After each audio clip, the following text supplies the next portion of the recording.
Também queremos parabenizar as mulheres congregacionais para esta data festiva em que celebra o Dia da Mulher Congregacional. Meus queridos irmãos, eu gostaria de convidá-los a abrirem o Evangelho de São Mateus, capítulo de número 5. Nós iremos dar continuidade àquilo que nós começamos já faz alguns dias. Eu estive pregando outra vez aqui, iria dar sequência, mas era uma data festiva, era uma data comemorativa de alguma coisa que o pastor pediu para que eu trabalhasse um tema relacionado, e a gente não seguiu a sequência do que já tínhamos preparado e já tínhamos começado nas nossas pregações. As bem-aventuranças, né? No capítulo de número 5 do Evangelho de Mateus, São Mateus, versículo de número 4. Esta é a nossa segunda bem-aventurança, né? Vamos pregando sobre a primeira delas, que está no versículo 3, bem-aventurados os humildes de espírito, porque deles é o reino dos céus. E hoje nós iremos abordar o que Jesus nos ensina através da segunda bem-aventurança desse texto, que é: bem-aventurados os que choram, porque serão consolados. Deus consola os seus filhos. Feche seus olhos, ore ao Senhor. Pai bendito, nós bendizemos a Ti. Nós erguemos nossas vozes ao Senhor por meio do Teu Filho amado Jesus e reconhecemos a Tua graça abundante sobre nós, porque aprova ao Senhor estender as Tuas mãos de misericórdia para nos salvar, nos alcançar, nos perdoar, nos trazer um consolo eterno, ó Deus, nos dá vida em abundância, nos dá uma esperança vindoura, ó Pai, de que tudo que traz sofrimento e dores nesta vida ficarão para trás. Nós reconhecemos que o Teu reino é um reino eterno. E Tu, Senhor, meu Pai, marcastes um dia de que hás de julgar este mundo e levar o Teu povo para junto de Ti, e assim vivermos eternamente com o Senhor. Nesta noite, Deus, possamos ser ricamente abençoados por Ti, que o Senhor nos fale por meio da Tua santa palavra, e possamos extrair, Senhor, aquilo que o Senhor nos instrui por meio dela, para a nossa edificação, para o nosso consolo, para a nossa exortação. Assim, ó Deus, fala conosco nesta noite. Nós te oramos e assim te pedimos, em nome do Teu Filho amado, Jesus Cristo. Amém. Bem-aventurados os que choram, porque serão consolados. Na mensagem anterior, nós falamos sobre o que seria a bem-aventurança, ou bem-aventurados. Abordamos sobre isso, explicamos um pouco, porque é disso que se trata todo esse texto, né? Várias bem-aventuranças, explicamos para os amados irmãos. Também, na parte introdutória da outra mensagem, nós fizemos questão de relatar onde se contextualizava exatamente essa questão das bem-aventuranças, desse discurso de Jesus aqui no Sermão do Monte. E explicamos na passada sobre o que era bem-aventurados os humildes de espírito, e explicamos isso, que não é uma relação apenas de humildade, mas de um reconhecimento de seus pecados, da necessidade que se tem de Deus. E essa segunda bem-aventurança segue a mesma linha, ou é um complemento da primeira bem-aventurança, pobre de espírito. E Jesus vai falar exatamente complementando ou trazendo à tona mais uma característica dos bem-aventurados. É disso que se trata o texto. Cidadãos do céu, os discípulos de Cristo são bem-aventurados. e quais são as características dos bem-aventurados. Nós falamos isso na mensagem passada. E como falamos da humildade, ou seja, da necessidade, do reconhecimento da necessidade que temos de Cristo, esta humildade que nos leva aos pés do Senhor, o Senhor continua a falar, olha, bem-aventurados, ou é característica daqueles que são discípulos do Senhor, bem-aventurados os que choram, porque serão consolados. Meus irmãos, é óbvio que Jesus não está tratando aqui de todo tipo de choro, não é? De todo tipo de sofrimento ou dor. O choro aqui, ou chorar, é uma linguagem figurada para falar de dor, de sofrimento, né? De situação difícil, de transtorno, enfim, de algo que nos traz um pesar, uma tristeza profunda. E obviamente Jesus não está falando de uma maneira geral que todos os que choram ou todos que sofrem serão consolados. Mas o que seria, ou quem são esses que choram? Ou o que seria este choro, ou esta aflição, esta dor? Na verdade, nós sabemos que os homens choram por diversas razões. Os homens choram por diversos motivos. Mas o que Jesus está tratando? De fato, o que o texto bíblico está nos mostrando é que existe um tipo de choro do qual Jesus, o Deus, nos consolará. E como eu falei para os irmãos, o choro representa aqui aflição, dor, sofrimento. Não é simplesmente o descer lágrimas, né? Afinal de contas, nós sabemos que, como tem uma expressão bem clara no português, né? Lágrimas de crocodilo, ou seria o falso choro, o choro hipócrita. Não é esse tipo de coisa que está se tratando no texto, mas exatamente da angústia, independente de lágrimas, do sofrimento e da dor, das angústias que os homens passam, independente de sair ou não lágrimas, mas é disso que Jesus está falando, e para quem Jesus está falando é o que nós iremos abordar aqui à frente. Então, meus irmãos, é preciso que nós tenhamos aqui em mente, antes da gente abordar de fato isso, que aqui se trata da angústia ou sofrimento dos homens que se rendem a Cristo, a Deus. Não está se falando dos homens impenitentes ou dos ímpios de maneira geral. Não é do sofrimento do homem de maneira geral, mas do sofrimento daqueles que correm aos pés de Jesus e passam ou passam a ter um relacionamento verdadeiro com Jesus Cristo. Esses que têm um relacionamento com Jesus Cristo serão consolados. Esses receberão o consolo de Deus. Então, tendo isso em mente, meus queridos, eu gostaria de apresentar pelo menos duas razões bíblicas em que Deus consolará os que choram. E a primeira delas é o choro de arrependimento. O choro do arrependimento. É aquele choro que leva os homens a reconhecer os seus pecados aos pés do Senhor, de ter faltado contra Deus, de ter agredido a santidade de Deus, ter sido blasfemo. É o choro sincero do arrependimento. Aqueles que se arrependem aos pés de Cristo, esses serão consolados. O apóstolo Paulo, escrevendo a segunda carta aos Coríntios, ele falando sobre os irmãos em Corinto, ele fala das tristezas que sobrevêm sobre a vida humana, da tristeza que leva ao arrependimento.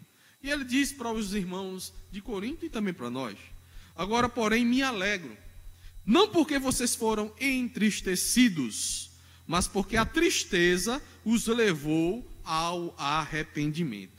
Pois vocês se entristeceram como Deus desejava, e de forma alguma foram prejudicados por nossa causa.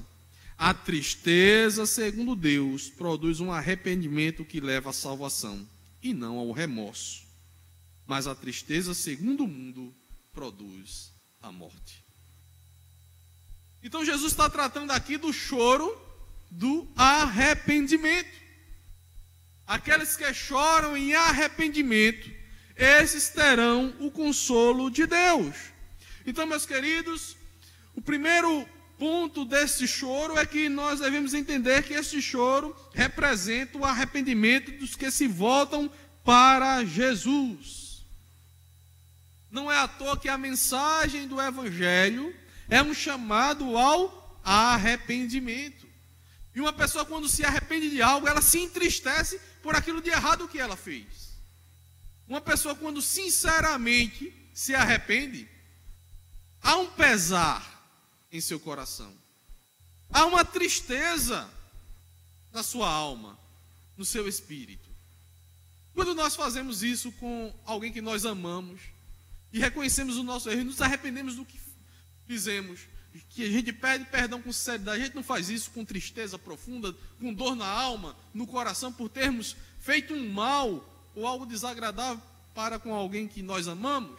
É assim o pecador que se volta para Deus, que reconhece ao Senhor como ele foi infiel e como ele desagradou, como ele pecou contra o Senhor. Ele é levado a essa tristeza, a este pesar, a esta dor na alma, a esta angústia da alma. E ele se volta em arrependimento ao Senhor. É um choro sincero, verdadeiro, que receberá consolo de Deus. Vamos falar um pouquinho mais à frente sobre este consolo de Deus.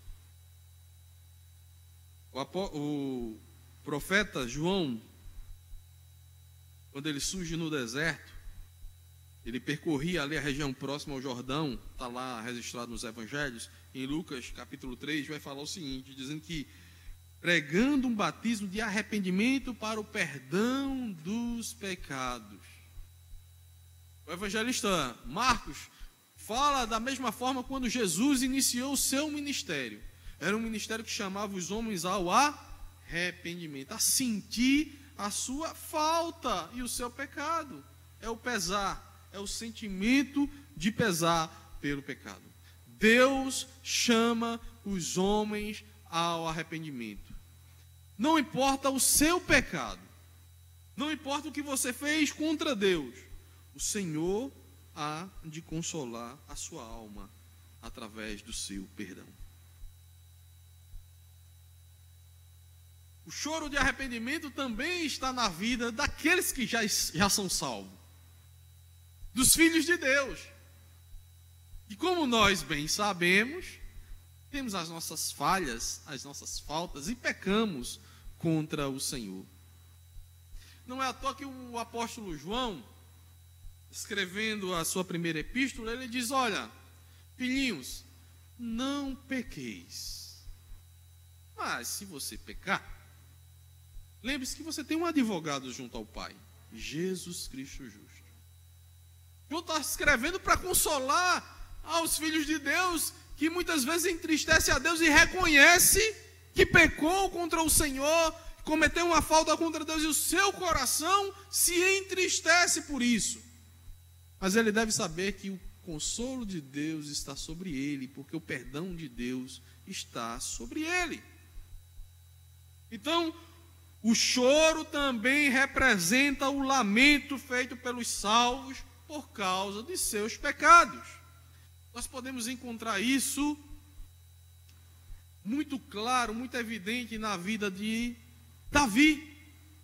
Davi, um homem de íntima comunhão com Deus, temente ao Senhor, mas pecador também, miserável pecador. E em 2 Samuel, no capítulo 12, nós vemos um relato da denúncia de Natã a respeito do pecado de Davi contra o Senhor. E percebemos de fato que Davi se arrepende e reconhece o seu pecado. Aliás, ele reconhece que a sua falta foi grave, quando ele entende que aquela falta da qual Natã relatava era digna de morte. E quando Natã diz: olha, Este homem que eu falo, que você deu a sentença digna de morte, é você. Aquilo traz um choque a Davi, um reconhecimento da sua falta. No versículo 13, diz assim: Então Davi disse a Natã: pequei contra o Senhor. E Natã respondeu: o Senhor perdoou o teu pecado.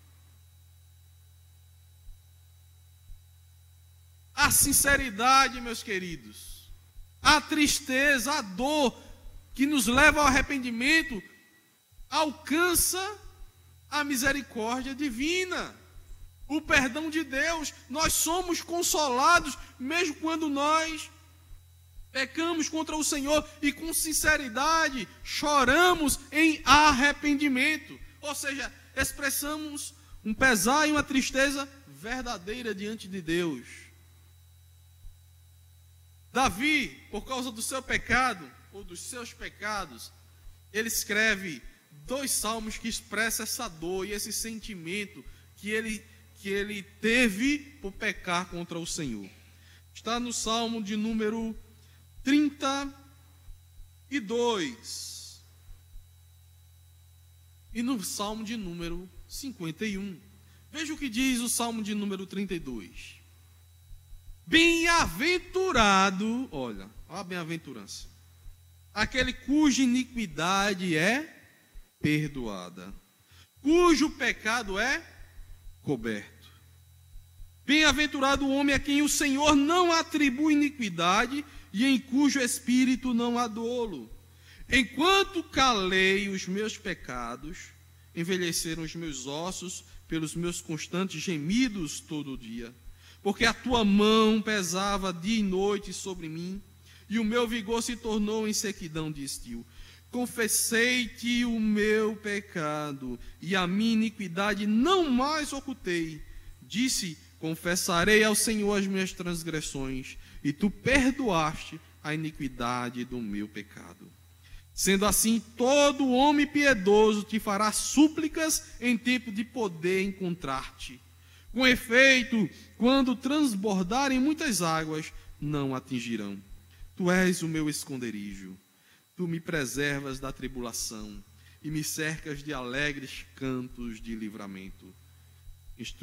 Instruir-te-ei e te ensinarei o caminho que deves seguir. E sobre as minhas vistas te darei conselho. Não sejais como o cavalo ou a mula sem entendimento, os quais com freios e cabrestos são dominados, de outra sorte não te obedecem. Muito sofrimento terá de curtir o ímpio, mas o que confia no Senhor, a misericórdia o assistirá. Alegrai-vos no Senhor e regozijai-vos, ó justos. Exultai, vós todos que sois retos de coração. Perceba que o reto de coração para Davi aqui, o reto de coração é aquele que confessa os seus pecados. É aquele que sabe que Deus irá perdoá-lo. Não é aquele que não tem falta alguma, mas é aquele que, tendo as suas faltas, chora por elas. Clama a Deus por misericórdia. Busca ao Senhor em arrependimento. É esse choro que Jesus fala aqui. O choro de arrependimento alcançará consolo. Veja o Salmo de número 51, do verso 1 ao 4 apenas. Quando Davi, repetindo mais ou menos como o 32, esse sentimento de alguém que se arrepende. Compadece-te de mim, ó Deus, segundo a tua benignidade e segundo a multidão das tuas misericórdias, apaga as minhas transgressões. Lava-me completamente da minha iniquidade e purifica-me do meu pecado, pois eu conheço as minhas transgressões e o meu pecado está sempre diante de mim. Pequei contra ti somente, e fiz o que é mal perante os teus olhos, de maneira que serás tido por justo no teu falar e puro no teu julgar. Então, meus irmãos, todos nós somos chamados a chorarmos os nossos pecados diante de Deus. E se você fizer isso com sinceridade, você será consolado pelo Senhor, porque o Senhor te dá perdão. Perdão. Ele não te imputa a culpa nenhuma sobre os teus erros quando são confessados com sinceridade e tristeza aos seus pés. Mas também, meus queridos, o choro que a Bíblia nos ensina a respeito dos santos de Deus não é só de arrependimento. Há também um sofrimento que todos nós podemos sofrer, que é a perseguição por causa do Evangelho. O choro por causa de perseguição. A Bíblia mostra o sofrimento dos santos por causa do Evangelho. A Bíblia nos relata o sofrimento daqueles que se renderam a Cristo por causa do Evangelho. Mas esse sofrimento tem, da parte de Deus, a sua mão de graça para os consolar. Seja na esperança do futuro, seja nos livramentos do presente, seja no fortalecimento para combater o bom combate e sofrer, mesmo a perigos de morte, em meio a coisas tão cruéis que o mundo pode impor aos santos de Deus, como aconteceu no passado e como acontece no presente. São milhares de cristãos morrendo todos os anos ainda por causa do Evangelho. Graças a Deus aqui no Brasil nós não sofremos esse tipo de perseguição, mas seguimos, ou temos outro tipo, sofremos outro tipo de perseguições, mas não aquela que nos levam à morte. Mas em outros países, sim, muitos dos nossos irmãos estão morrendo. E a história da igreja está recheada disso. Agora veja o que a Bíblia diz sobre nós, sobre a nossa fé, sobre crer em Jesus. Paulo, escrevendo aos Filipenses, ele vai dizer, porque a vós vos foi concedido em relação a Cristo, não somente crer nele, como também padecer ou sofrer por ele. Isso é uma marca que nós carregamos, porque o mundo se opõe à igreja. Foi assim debaixo do Império Romano, desde o início do cristianismo. Começou os próprios judeus perseguindo os cristãos, o Império Romano perseguindo os cristãos, e a história mostra como os cristãos sofreram durante os séculos, seja por uma perseguição ostensiva de alguns governos. Os governos comunistas estão aí para provar que os cristãos também sofreram, e todas as religiões, enfim, né? Mas os cristãos, por causa da sua fé. E como os cristãos têm sido alvo do mundo, de diversas maneiras, da cultura que há no mundo e da forma que o mundo atua. Meus irmãos, nós somos tidos como inimigos do mundo. O próprio Jesus disse isso. Jesus disse, olha, o mundo me odeia e também odiará vocês. Muitas vezes, seja em perseguições sutis, no trabalho, em grupos de faculdade, ou seja lá onde for, e você muitas vezes é escanteado, você é preterido, por causa simplesmente da sua fé. Meus queridos, não se engane, o mundo odeia a Cristo.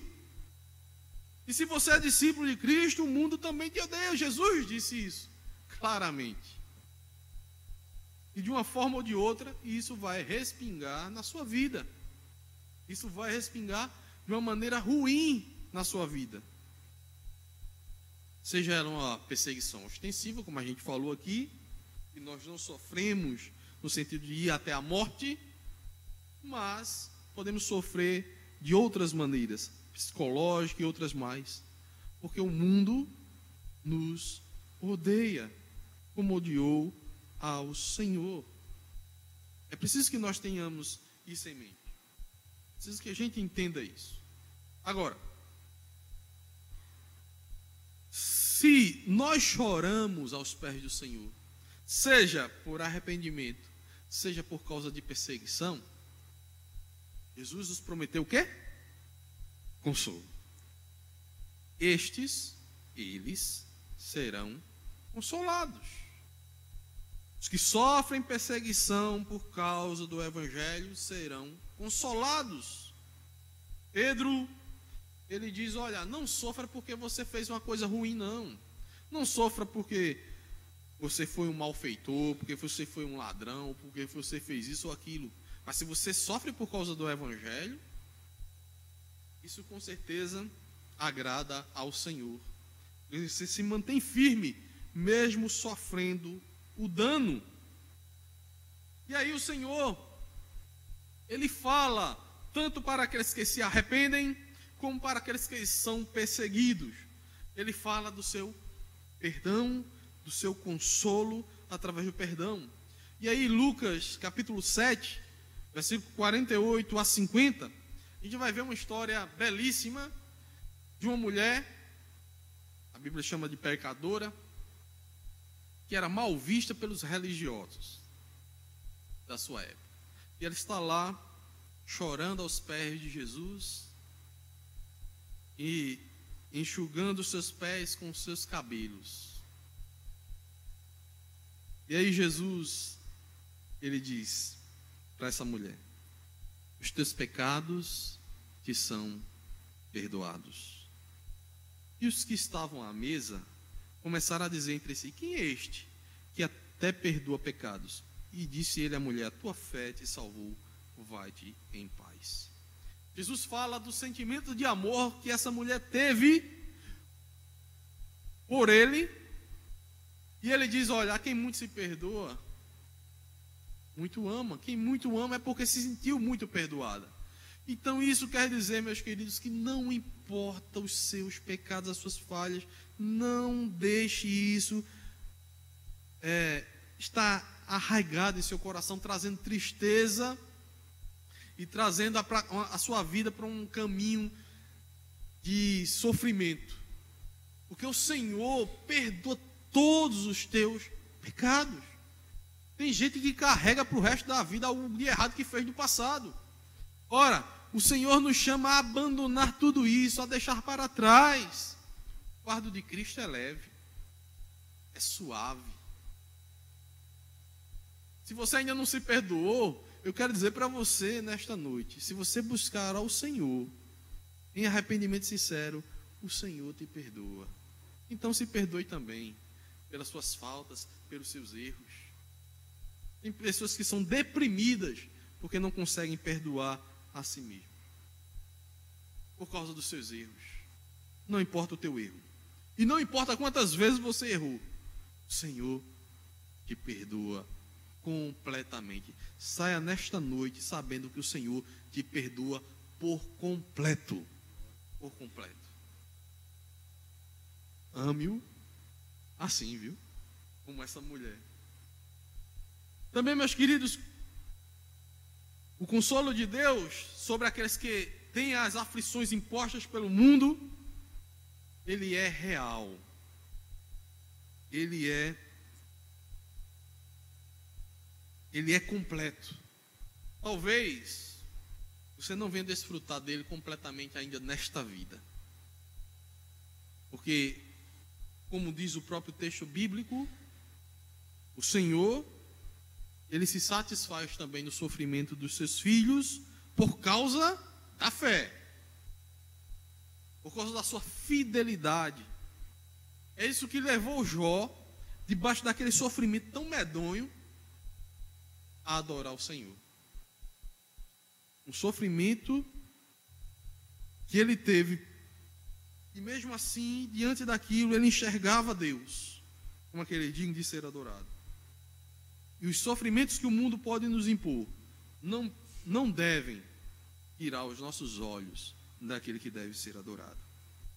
E eu quero dizer que o Senhor nos garante que essas aflições que sofremos no mundo, elas terão um consolo, porque Ele nos fez mais do que vencedores. Jesus já alertava os seus discípulos sobre as aflições do mundo. Jesus já dizia, tenho-vos dito isto para que em mim tenhais paz, porque no mundo tereis aflições, Mas tende bom ânimo, eu venci o mundo. É encarar o mundo dentro dessa perspectiva. Da perspectiva de que se o meu Cristo venceu todas essas aflições, eu também vencerei nele, porque ele me fez mais do que vencedor. Meus queridos, o texto de Apocalipse tem uma passagem que eu acho uma das mais belas da Bíblia. Está lá no versículo de número 12, do capítulo 12 de Apocalipse. Eu vou ler o 11 e o 12. Mas esse é um texto que para mim eu acho um dos mais belos. Quando eu leio esse texto, me encanta.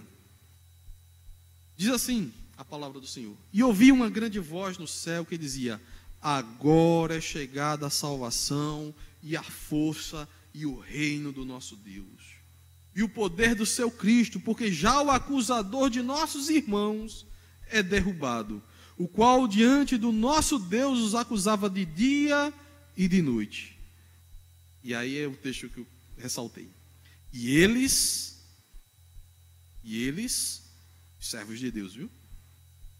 O venceram pelo sangue do Cordeiro e pela palavra do seu testemunho, e não amaram as suas vidas até a morte. Enfrentaram os sofrimentos na esperança da vitória eterna que o seu Cristo os garantiu. Na perspectiva de fé que vai além desta vida.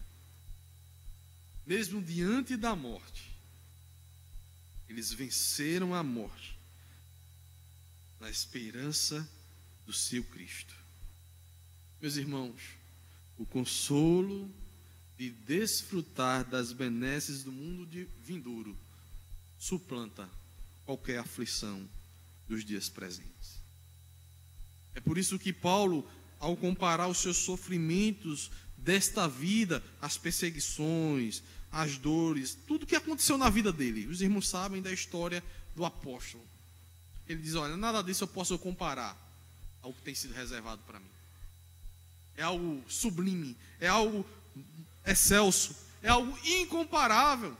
Isso só faz mostrar que a proporção do que vem para mim é muito maior, é muito mais elevada.